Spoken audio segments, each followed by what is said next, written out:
Good morning, my no makeup friends. Today's tip is about heroes. Heroes. Have you ever wanted a hero to just come in and scoop you up and save the day? Not just the day, but all the dynamics of your life. Just to give you a happily ever after. If you were raised in America or by American parents wherever, you know stories such as Snow White and the Seven Dwarfs or Beauty and the Beast or, I don't know, Rapunzel. I mean, you pick a story that you heard growing up where the poor little princess or the sweet little girl who had a hard or terrible life was rescued by somebody. Some hero came in. The wood in the one about the wolf, Peter and the Wolf. The hunters came in and saved those kids. So it's not a surprise. And actually, if you were raised somewhere else, I suspect that there's a similar story in your culture that you grew up with too. And that's because I have served women 50 years, actually more than 50, and around the world. And the same kinds of dynamics keep coming up all over the place, regardless of age, regardless of setting or situation, circumstances, age. Anyway, it's nice to consider or to dream about a hero to come in and rescue us.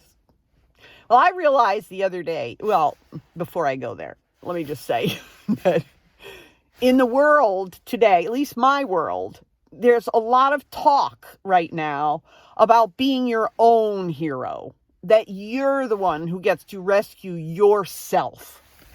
And it's a very high thought.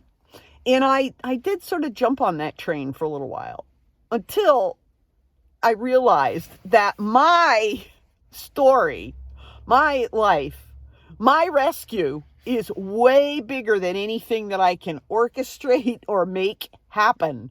I'm not capable of coming in and scooping myself up and taking myself off to happily ever after. I'm just not capable.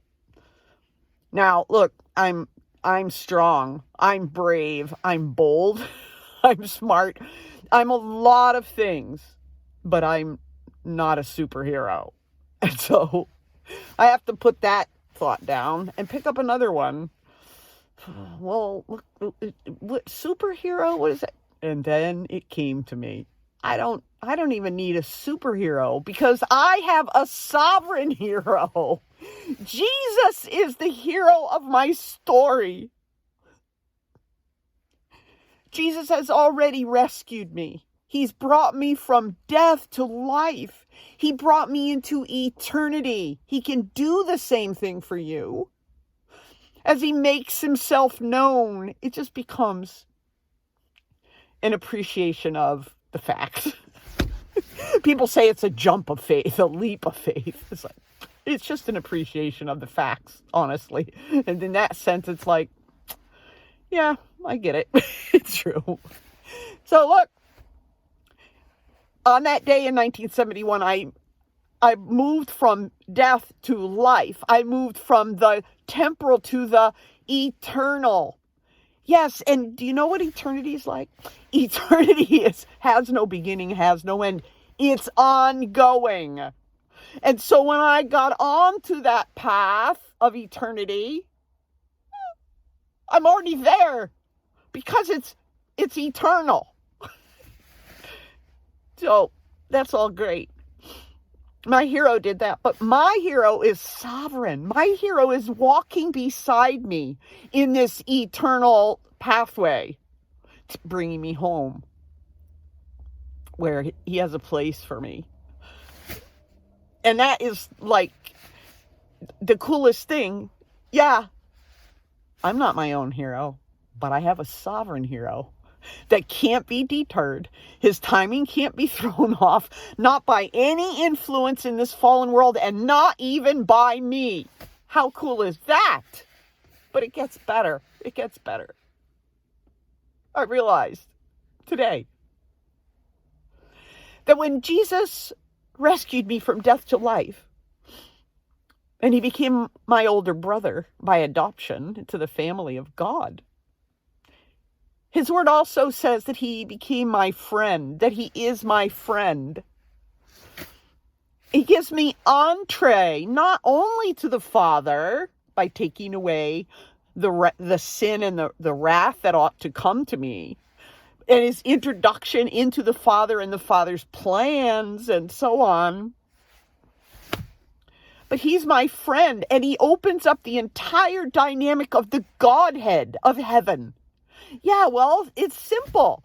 When you're a believer, Holy Spirit, who's Christ's ambassador, you could call in a way, comes to live in this temple, in this place. It is now a temple. It's a sanctuary for Holy Spirit. And that's the dynamic, Father, Son, and Spirit in all of heaven. There's angels in my life. I'm part of this whole entire realm, if I could say that. The eternal. I'm in there. I don't need a passport. It's where I walk. It's where I live. Sure, my body's in this fallen world, but I'm in a glass dome, maybe with a flower inside, being protected. Yeah, but I mean, really, how cool is that?